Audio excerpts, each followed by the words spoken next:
Check out the great products at our $4 Depot stores. Party bags, candles, soaps, and a variety of health and beauty items, even candy. A number of kitchen items, aluminum baking pans, an assortment of socks in various sizes, even baby products. Your choice of items for only $2.50 each. Stop by any of our 4 stores today. The Dollar Depot, stretching your dollars further. Live from Bermuda Broadcasting, this is ZBM TV9 News. You're watching Bermuda Broadcasting News. It's Thursday, the 26th of April. I'm Jasmine Patterson, and thanks for joining us tonight. There's tons of excitement on Front Street tonight, where the MS Amlin Triathlon Festival is about to get underway. It's also Harbor Nights. We now go to Gary Moreno, who's standing by live at the scene. Gary? 3, 2, 1. Good evening, Jasmine, and good evening, listeners. Viewers, thanks for being with us as the sun begins to set here over the main drag in the city of Hamilton.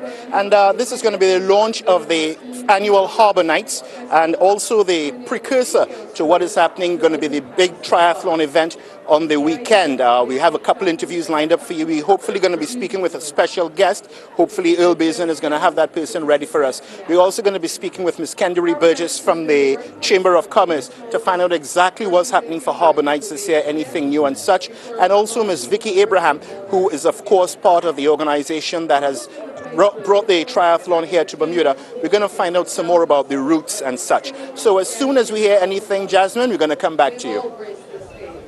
Thanks, Gary. And Gary will be joining us live again from Front Street later on in the newscast. It was simply too expensive to sustain. That, a well-placed source at the Ministry of National Security told us, is the reason Operation Ceasefire was discontinued. This, combined with the belief that the way gang and gun violence are tackled, needs to change. Gary Moreno has that story. According to the individual we spoke with, Operation Ceasefire cost the government in the region of $400,000. We're told, given the continued difficult economic times, it was determined that the authorities look closer to home for methods of dealing with the issue of gang and gun violence. The idea being reportedly that localization would result in more sustainable outcomes. It should be noted, though, our source pointed out that Operation Ceasefire was useful from a criminal justice approach. There was, however, a gap in terms of rehabilitation. Rehabilitation, our source explained, is considered to be better suited to getting to the root of the problem in order to take control of the driving forces behind antisocial behavior. We were made to understand it was felt the criminal justice approach to Operation Ceasefire, combined with suppression to identify behavior that leads to violence, is already being provided by the Bermuda Police Service. National Security Minister Wayne Keynes would not, however, address the change in direction with us. I believe that the proper place to have specific discussions is in the House of Parliament. On Friday, I will give a ministerial statement. It will outline a clear chain of events, and we will discuss what happened. But sometimes politicians like to do things in the press. In these specific circumstances, I think the appropriate place is the ministerial statement in the House. On Friday, we will discuss it openly in the House, and I will give every indication, line by line, precept upon precept in this, and then after we've done it in the appropriate place, I will take questions from the House. Our source confirmed, though, the feeling is the focus now should not be on incarceration, described as the back end of the problem, and which costs an estimated $85,000 per inmate annually, but rather on preventive measures, the so-called front end, which costs half as much as putting offenders behind bars. As such, the localized methods, which include anti-bullying programs and focus groups in schools, as well as providing training to parents, teachers and students. There will also be initiatives geared toward creating career opportunities for those already incarcerated, since employment is viewed as a significant deterrent to antisocial behavior. The new approach will also supposedly involve a community-based gang intervention program based on Paget Island. There will also be the creation of community-based crisis response teams. All this combined with Team Street Safe, which will be made up of individuals responsible for monitoring what are referred to as hotspots, providing mediation and intervention as required. Our source maintains in the final analysis, it is thought the localized programs will better serve Bermuda's needs economically, socially and clinically when it comes to dealing with gang and gun violence. described as not only criminal activity, but also a public health crisis. Gary Moreno, reporting for the Bermuda Broadcasting News. And we'll have more for you after this short break. Stay with us. You can count on us. Value pack fresh Purdue chicken leg quarters, $1.79 per pound. Only $1.99 for a large California grapefruit. For your mac and cheese dish, Tama macaroni, just $1.79 for a 500-gram package. Start your day with Kellogg's Special K fruit and yogurt cereal, $6.89 for a 12.5-ounce box. Dettol antiseptic, $2.99 for a 500-milliliter bottle. Visit our website, www.marketplace.pm, for more super specials. You can count on us. Bermuda. You want it. You need it. You asked for it. Backed by popular demand. One Communications presents Razor Returns. Awesome present! Oh, big fan. It was an awesome show. Amazing. What an incredible show. I never expected it. It's amazing. It's amazing. May 11th, 12th, and 13th. Featuring a special Mother's Day show. A special Mother's Day show that will mesmerize your mind. Mind-blowing. I can't figure out how any of that happened. I don't want to know. I don't know. My mind's blown. Razor Returns, May 11th, 12th, and 13th. Tickets sold at Audiovisual Hamilton and Somerset, Fairmont, Southampton, and online at ptix.bs. Sponsored in part by Exclusive Events, the Sarah's Family of Service Stations, Photogenic Photography, Fairmont Southampton Hotel, and Exclusive Flowers. Tickets are disappearing fast, so get yours today. Welcome back. Will the rain hold off for the MS Amlin World Triathlon Festival weekend? We certainly hope so, but for a more accurate picture, let's head over to the AccuWeather headquarters for the latest. AccuWeather is presented by BF&M Insurance Group. We now go to AccuWeather headquarters. This AccuWeather forecast here on ZBM is brought to you by our friends at the BF&M Insurance Group. And we have a wet forecast here as we move on through the next few days. We've had a recent system push through.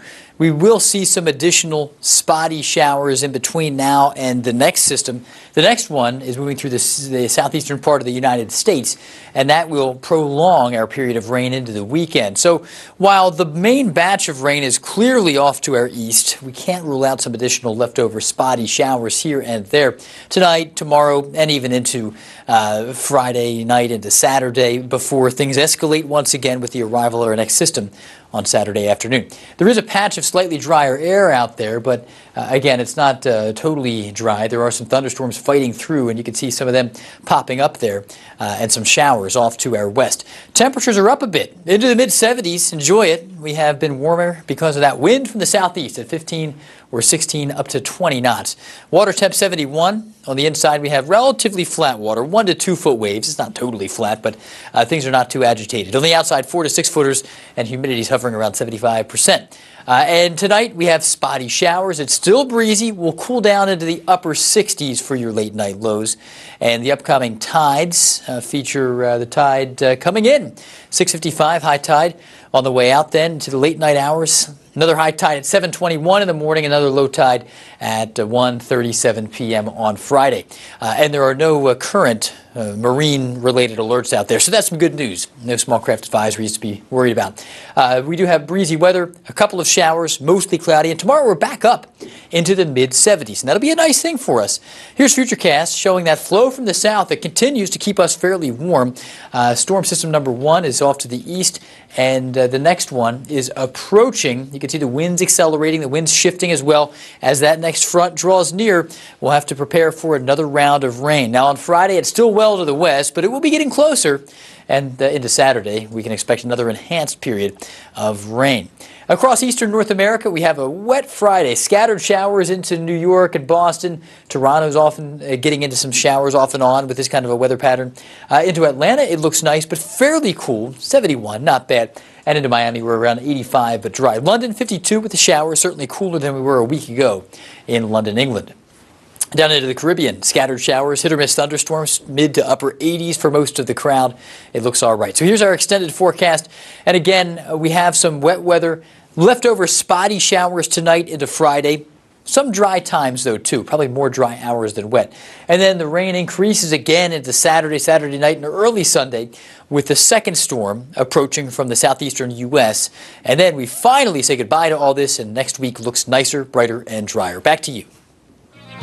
AccuWeather was presented by BF&M Insurance Group.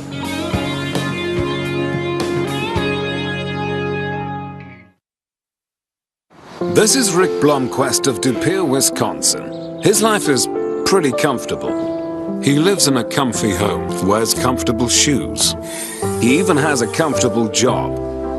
Rick Blomquist thought he had comfort all figured out. But then he laid on a Certa and realized his life was only just sorta comfortable. The new Certa iComfort Hybrid Mattress. Not just sorta comfortable, Certa comfortable. Feel the difference a good night's sleep can make. Exclusively available at Dreams, Bermuda's only mattress gallery. I'm Michaela, and this is Taking Off. In exciting news, the LF8 International Airport has a brand new show-stopping website. Designed and developed by Bermudian Sebastian Masham, owner of Subtropic, the site is now live and completely user-friendly. After listening to our customers and passengers, we decided to make the key feature of the website the flight search box. Right on the homepage, there's a search tool. Just type in the flight number, city, or airline, and results pop up almost immediately. It's simple, clean, and easy to use. Equally important was a highly visual website featuring stunning photography by Bermudians Nuri Bashir, John Singleton, Kyle James, and Alexander Masters. Each image was curated to show both the beauty of Bermuda and the LF8 International Airport. In addition, you'll find airport amenities, passenger and flight info, a slew of material about Skyport, and of course, updates about the airport redevelopment project. Our site also includes the latest news from Skyport and episodes of Taking Off to keep you in the loop. Visit BermudaAirport.com and let us know what you think in the comments. See you next time. Welcome back to the program. Time now for our Talking Death series. Tonight, we take a look at the economics of death and dying. People are living longer, which means they require more medical care. But Bermuda's healthcare costs are already amongst the highest in the world. Tony Waterman takes a look at the alternatives to help contain costs. Dying isn't cheap. The average funeral costs well north of $10,000. But before you get to that point, there's, well, getting there. Start putting money aside in savings, because what happens often at the end of life is the most money that's spent on healthcare is over that last month or so of care. There are no hard numbers on what that cost is here in Bermuda, but this chart offers some clues. Once someone hits their 60s, their healthcare claims skyrocket until they're 5 times more than someone in their 20s, 30s, or 40s. Bermuda's total healthcare spend was over $700 million in the 2016 fiscal year. That's $11,362 per person. It's an already unsustainable number set to climb even higher. The statistics show that, we have an aging population that's increasing. Unfortunately, that aging population is also aging, living longer and living sicker. Ultimately, they need more care, and many of them head to the hospital to get it. If you get admitted in the hospital, you go under a diagnostic-related group, and depending on your condition, it can go from, let's say, $20,000 to $120,000 for the first 15 days. After that, it's about $1,350 per day until you're released. There are more cost-effective options like home care, community care, and hospice. All are significantly cheaper than being in the hospital. The government's home care benefit, for example, averages less than $2,000 a month. It is far more cost-effective. The care is not subpar. It certainly must enhance the quality of life for that individual because they're around their loved ones and they're not in a hospital medical setting. Part of the problem is a lack of advanced planning. Families and friends too uncomfortable to talk about their end-of-life wishes. Enter your death dinner. Believe it or not, these dinners are held on island. It's an opportunity to share the do's and don'ts of your end-of-life care. As long as I'm comfortable, I'd rather, stop the medications. As far as like IV drips and things like that are going to prolong my life. I would prefer to pass without pain, but I would also like to remain as lucid as possible. and still be able to communicate with my loved ones. And seeing the turmoil of for people to be on life of paying for this and paying for that, and I'm not getting any better. Just let me go. You know, I'm fine. Another way to get people talking is to incentivize them. In the U.S., there's a bill in Congress which would give seniors $75 for completing advanced directives. The government also reimburses doctors for talking about advanced care planning with patients. I think the cost comes with uncertainty. So the more uncertainty you can put into the process, I guess the more you can manage the cost. Easing the burden on a strained healthcare system.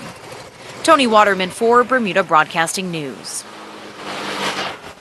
Tomorrow night, Tony will take a look at how other countries are coping with aging populations and some lessons Bermuda may be able to learn. And a reminder that this week's Talking Death series is brought to you by the following sponsors. At Bully Graham Funeral, we pride ourselves on the service we provide. Careful and compassionate removal of mortal remains, comforting and friendly consultation, advice on media preparation and publication of necessary notices, notification of clergy and other support agencies, preparation of remains, printed service program, monuments and nameplates, transport in a stylish Mercedes hearse with 360-degree viewing. We specialise in traditional Bermuda coffins in cedar and mahogany and have many styles of urns for those opting for cremation. 32 Mount Hill, Pembroke, Bermuda, 441-292-3320, bgfunerals@logic.bm. I got these for seasickness last week, and they're terrible. That's strange. I know. I put one behind each ear like you're supposed to, and nothing happened. These are tablets. You're meant to take them with water. I got this pump for my asthma. Hasn't changed anything. Show me how you're using it. It's an inhaler. You're meant to breathe it in. Well, this toothpaste, definitely off. It's a hemorrhoid cream. Well, that explains why my gums are shrinking. Time now to return to our Gary Moreno, who joins us live from Front Street once again, where the Triathlon Festival is getting underway. Gary, what's happening? Good evening once again, Jasmine. And no, this is not my date, but this is in fact Kendary Burgess, who is the Executive Director of the Bermuda Chamber of Commerce. Kendary, the Chamber is of course responsible for this event, the annual Harbour Nights here. It's on a Thursday night. How come we didn't start yesterday? Well, tonight is a special night for all of us. Not only is it the 25th anniversary of Harbour Nights, but tonight's obviously the kickoff of the MS Amulet World Triathlon tonight. So tonight is very, very special. I'm sure it's going to be a wild triathlon as well. This will be a fabulous triathlon. This year Bermuda gets to feel its heart swell.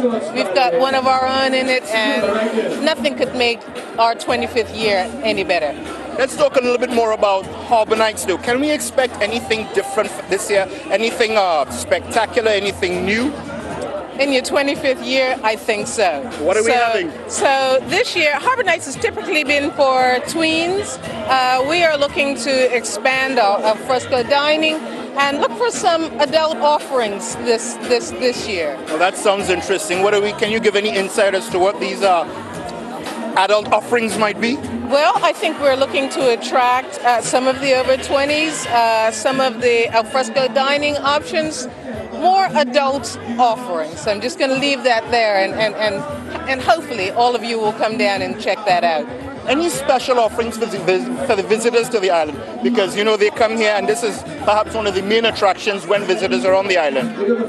Well, we're gonna consider that. We've been trying to reach out with some of the airlines because there's nothing better than a trip to Bermuda than an invitation back. So we'd like to offer that.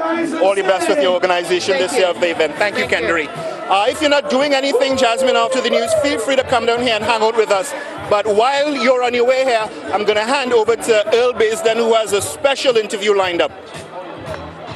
Thank you, Gary. With me is the Bermuda Triathlon Association President, Mr. Stephen Petty. Obviously, back in 1990 when we hosted International Triathlon, it generated a lot of buzz in the island.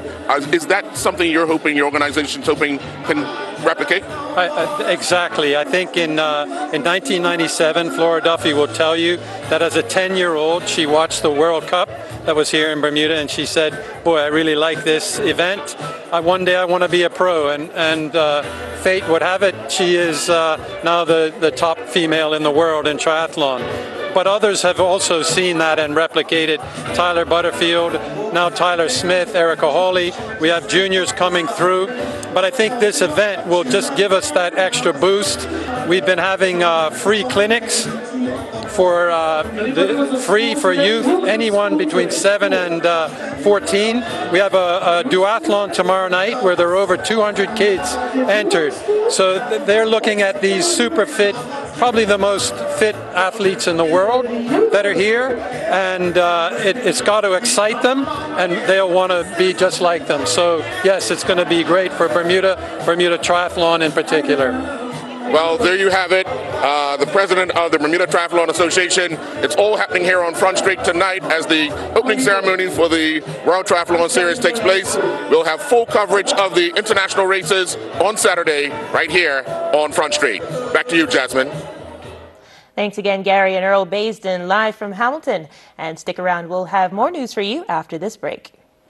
You can count on us. Save half price on fresh pork shoulder roast, just $2.39 per pound. Save $1.30 on white whole mushrooms, $2.99 for a 10-ounce package. New frozen 9-ounce Taipei Asian-style entree, just $3.99 for select varieties. Frozen 12.3-ounce Eggo waffles, $4.59 for select varieties. $3.99 for a 5-ounce bag of select varieties of wholesome pantry organic popcorn. All stores open Monday through Saturday, 7 a.m. to 10 p.m. and Sunday, 9 a.m. to 7 p.m. You can count on us. Bermuda, the MS Amlin World Triathlon Series is finally here, and we're bringing it to you live this Saturday, April 28th. We're kicking it off at 11:30 a.m. straight from the Race Village on Front Street. We'll also be speaking to event organizers, spectators, and hometown favorite Flora Duffy.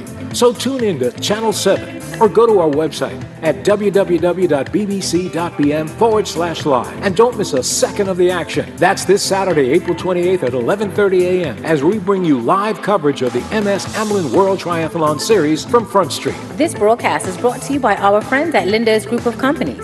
Why go anyplace else?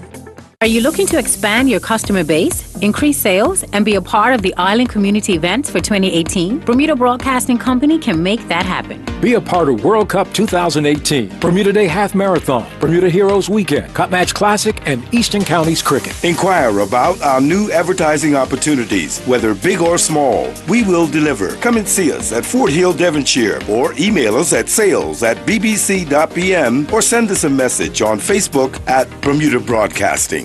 Welcome back. Athletes in Bermuda to compete in the World Triathlon Series faced the media earlier today. Earl Baisden was on hand and files this report. Earlier today at the Fairmount Hamilton Princess, a press conference with elite athletes that will be taking part in the MS Amlin World Triathlon took place. World #1 female athlete and Bermuda's very own Flora Duffy is glad that her competition got a chance to see her homeland. It's really wonderful to be here. I remember when this race was announced, I think it was the end of 2016, and it sort of felt like such a long way off, but really it's flown by, and I can't believe, I'm sitting here, the race is in 2 days' time. All the athletes are here. I've also been checking out their social media, and it's so cool to see, because I always am on the circuit bragging about Bermuda, about how pretty it is, and just such a cool vibe here. And so for them to be here experiencing the island and sharing it on their social media platforms, and from what I've heard, most seem to be really enjoying being here. Rachel Claimer, who won the first race of the series, talked the distance and the all-important Corkscrew Hill. I always used to think that I was better at doing Olympic distance until I realized I've only had my best races on sprint distance races. So that's made me a little bit confused. I saw the hill here, which is definitely much steeper than I thought. I heard some rumors. I was like, when I looked on the map, I was like, I can't be that bad. So I got here with my, 25 cassettes, and it's like, ooh, this is steeper than I thought. Henry Schumann says he's ready for whatever challenges the course in Bermuda throws at him. Yeah, first of all, I think I'm really excited to be here in Bermuda. I always like island vibes, and with the tough course, it's very interesting. It makes it a very interesting race turnout, and I've been out, I've done a little bit of scouting, but I'm looking really forward to the course familiarization coming up tomorrow, and that's when I'm really going to see the course and give it a good feel. I'm Earl Basden with Bermuda Broadcasting News. As you now know, Bermuda's World Triathlon Festival weekend kicks off tonight, and the city of Hamilton is asking for the public's cooperation on the roads. Triathlon reports that some roads will be restricted during the event, which ends on Sunday. The City of Hamilton will remain open throughout the event, with several stores and restaurants extending their hours for fans. All roads remain open throughout this week, including Friday.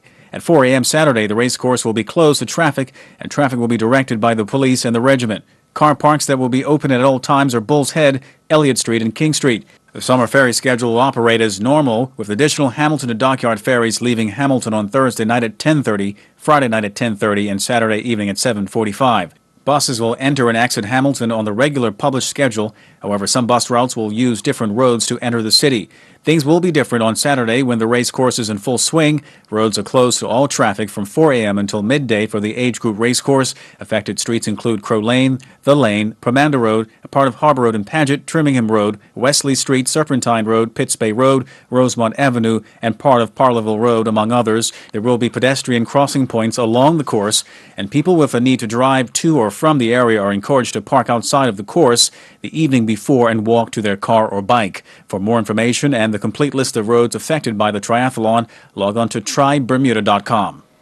World champion Flora Duffy returned home last night, and Earl Basden spoke with her exclusively shortly after her arrival.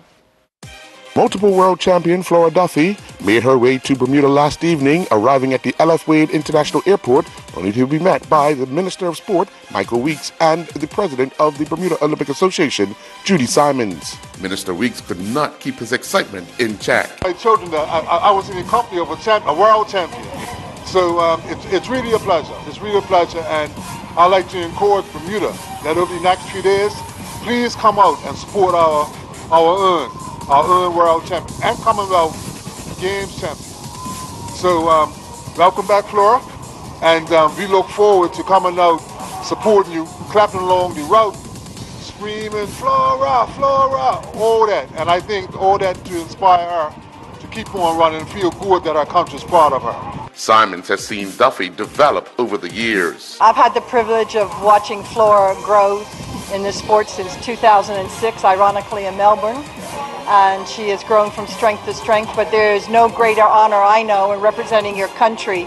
And I know Bermuda at large is just thrilled to have, the #1 female triathlete in the world, the first female gold medalist of the Commonwealth Games here at home. And I, along with the Minister and the people of Bermuda, wish her all the very best, as I know she will show her true colors. Duffy can't wait for the event to get going. It's wonderful to have a World Triathlon Series event here. It's what inspired me to get into triathlon back in the 90s when there was the World Cup. So to come full circle is really amazing. And yeah, of course, I just want the Bermuda to show its best. I hope the weather's good and that all the athletes, get such a good and positive vibe that, that I have of the island, and can see why I truly love coming, living here and growing up here and representing the island. So yeah, I also feel like I'm hosting everybody this weekend. I hope everything goes smoothly, but yeah, I'm really looking forward to just being present and enjoying the moment. The BizFed 2018 Montreal Bocce World Open got underway yesterday with Bermuda's Steve Wilson, Uche De Silva Andrade, and Omar Hayward all seeing action in individual competition. Hayward went down 9-1 in his BC1 opener to David Smith from England. De Silva Andrade went down 7-0 to Youngjin Lee from Japan in their BC2 battle. Wilson, competing in the BC4 division, went down 8-2 to Drisu Pinto from Brazil. In his second match of the competition, Hayward would defeat Aline Flores from Argentina 7-0. Aya Mitchell and Zende Ingham competed in the South of the Border motocross area qualifiers during the 450B limited class. Ingham finished 12th. Ingham would then finish 8th, competing in the 125cc 12 to 16-year-old BC class after finishes of 8th and 9th in the two motors. Ingham would finish 8th while competing in the Schoolboy 1 12 to 16 BC class with finishes of 12th and 7th in the two motors in the class. Mitchell finished the Open Pro Sports class in second place after collecting a third and a second place finish in the two motors. During the 250A class, Mitchell would finish the two motors in second place and claim second place in the class. With the National Squash Championships just days away from beginning, Director of Squash Patrick Foster is looking forward to the tournament and welcomes the new sponsors. MyBermudaHouse.com, we are really excited, they're excited. It's a squash player contact that got us in there. And yeah, it's nice. It gives a new feel, a new sound, a new noise to sort of say our national champs are sponsored by someone new. And they're excited for a big week, and obviously it's a good size entry as well. I'm Earl Basden with Bermuda Broadcasting Sports. And that's all for tonight. Thanks for spending your Thursday evening with us, and hope to see you again soon. Good night.